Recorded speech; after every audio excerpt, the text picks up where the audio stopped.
오늘은 앞서 싸우시는 하나님이라는 제목으로 이렇게 말씀을 나누려고 합니다. 친구들 한 주간 잘 보냈나요?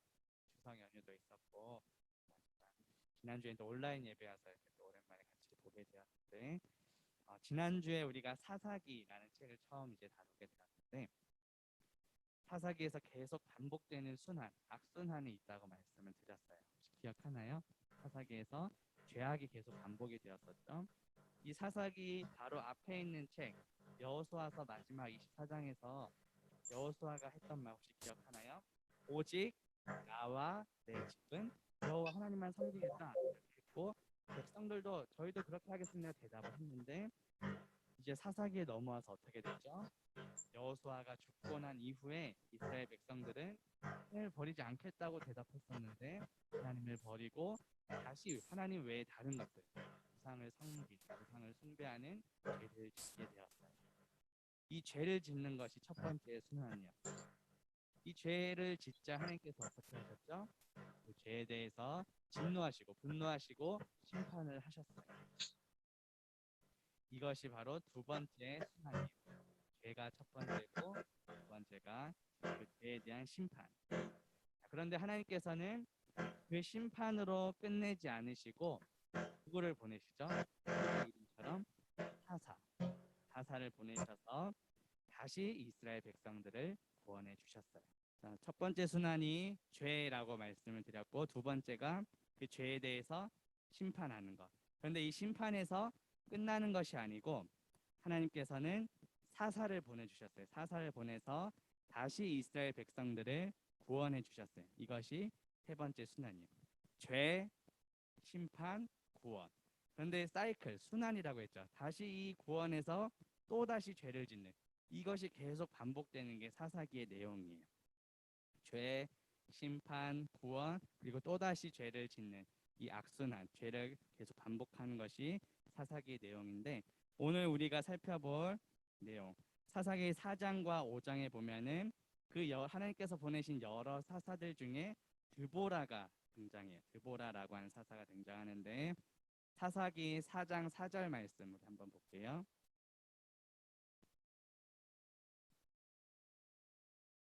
네, 그때에 랍비도세 아내 여선지자 드보라가 이스라엘의 사사가 되었다 이렇게 말씀을 하죠.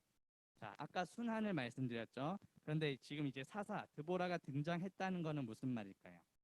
사사기에 나오는 이 악순환 중에서 사사가 등장하기 전 이제 거꾸로 가보면 이스라엘 백성들이 죄를 지었다는 거죠.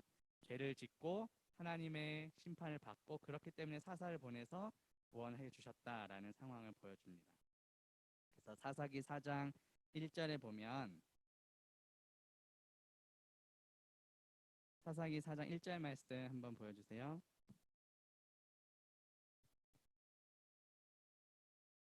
자, 에훗이 죽으니 이스라엘 자손이 어떻게 했다 하죠?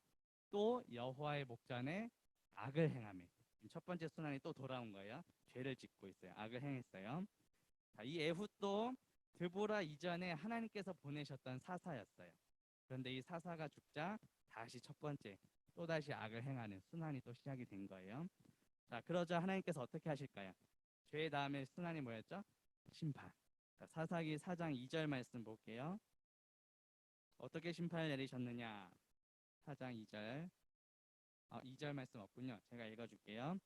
자, 여호와께서 하솔에서 통치하는 바난 왕 야빈의 손에 그들을 파셨으니 그의 군대 장관은 하롯셋 학고임에 거주하는 시스라요라고 말씀을 해요. 이 야빈 왕의 군대에 대해서 설명하는 것이 이제 바로 다음 절 3절 말씀 보여주세요.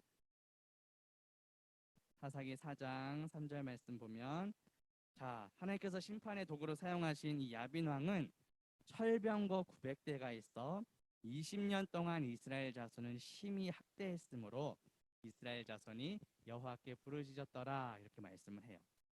당시에 철병거는 지금은 뭐 대포, 미사일, 뭐 화려한 무기들이 많지만 이 당시만 해도 철병거가 제일 첨단 무기였어요. 이 철병거가 900대나 있다는 것은 아주 강력한 군대임을 나타내거든요. 이 이스라엘 백성들을 죄를 지었으니까 하나님이 심판을 하시는데 이러한 강력한 군대를 통해서 20년 동안 학대를 받게 심판을 내리셨어요. 자, 20년 동안 이렇게 야빈 왕의 군대에 의해서 핍박을 받고 학대를 받는 그 이스라엘 백성들을 그래도 하나님은 사랑하셔서 이제 구원해 주시기 위해서 보낸 사사가 누구라고요? 오늘 제목에 나온 드보라. 오늘 나눌 드보라의 말씀인데, 자, 그런데 하나님께 세움을 받은 사사 이 드보라는 바락이라고 하는 사람을 불러서 군대를 이끌고 가도록 이제 명령을 해요. 그런데 사사 드보라는 하나님께서 세우신 사람이었거든요. 그렇기 때문에 자기의 말로 한 것이 아니라 하나님께서 하신 명령을 전달했어요. 바락이라는 사람에게. 그 내용이 사사기 4장 6절에 나옵니다. 한번 볼게요. 사사기 4장 6절 말씀.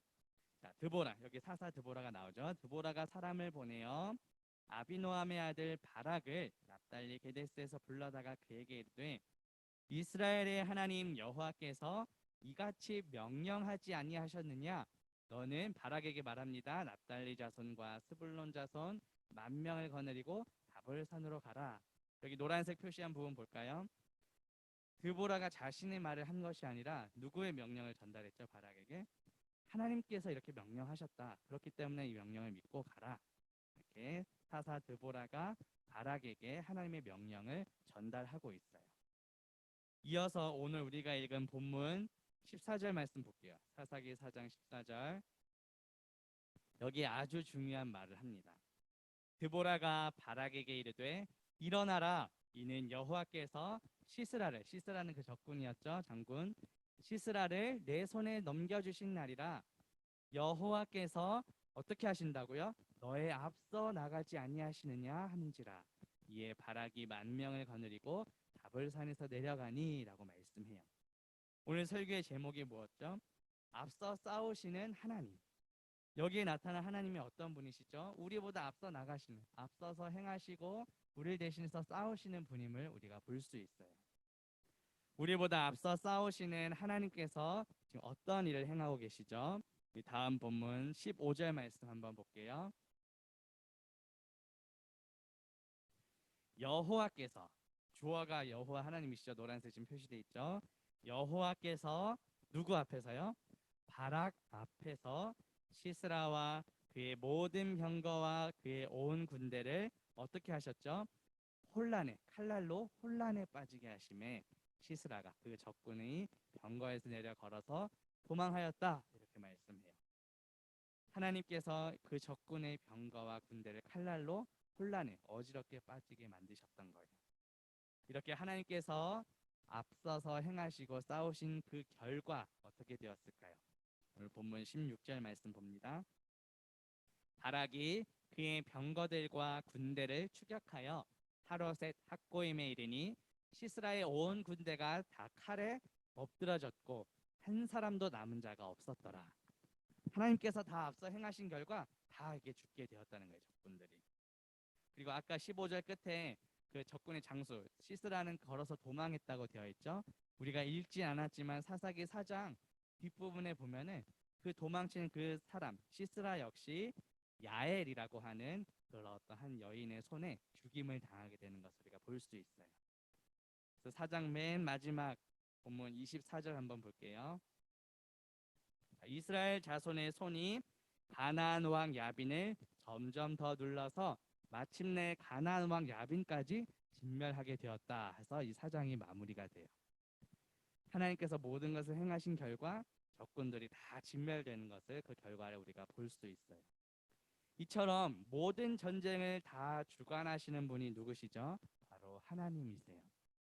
사사를 보내신 분도 하나님이셨고 적군을 혼란하게 만드신 분도 하나님이셨어요. 그래서 사사기 4장 23절 한번 볼까요? 자, 이와 같이 이 날에 누가요?